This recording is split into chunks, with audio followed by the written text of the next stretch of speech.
हमारे जीवन को सुखपूर्ण, आनंदपूर्ण, शांतिपूर्ण जीवन जीने के लिए, एक सहज जीवन जीने के लिए, सरल जीवन जीने के लिए, जो हमारे लिए लाभकारी है, ऐसी चीज़ों को ही बुद्ध पुरुष ला कर के सामने रखते हैं, ऐसे नियम को ही। तो इसीलिए हमें लगता है कि अगर प्रकृति का नियम को गौतम बुद्ध ने समझाया, तो फिर मोहम्मद साहब ने क्या समझाया?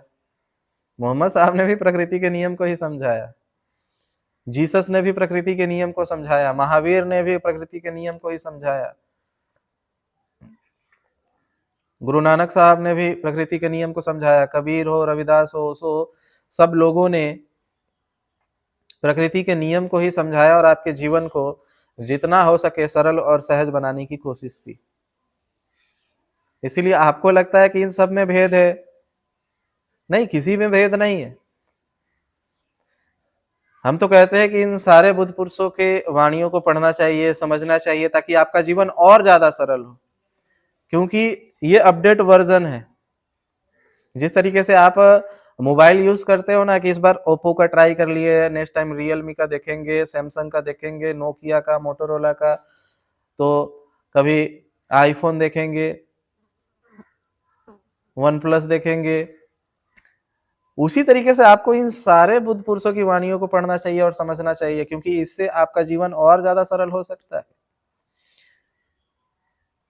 एक तो सरल उन्होंने किया है, जिस भी बुद्ध पुरुष को आप मानते हैं, चाहे वो गौतम बुद्ध हो, चाहे मोहम्मद हो, जीसस हो, नानक हो, कबीर, रविदास, ओशो हो, उनसे तो आपका सरल है ही, लेकिन और ज्यादा सरल हो जाएगा, क्योंकि अलग अलग विभिन्न डायमेंशन में जाकर के आप किसी चीज को समझने की क्षमता डेवलप कर सकते हो, क्योंकि आपके मन बहुत विशाल है, इसकी कैपेसिटी बहुत ज्यादा है, जितना आप सोच भी नहीं सकते।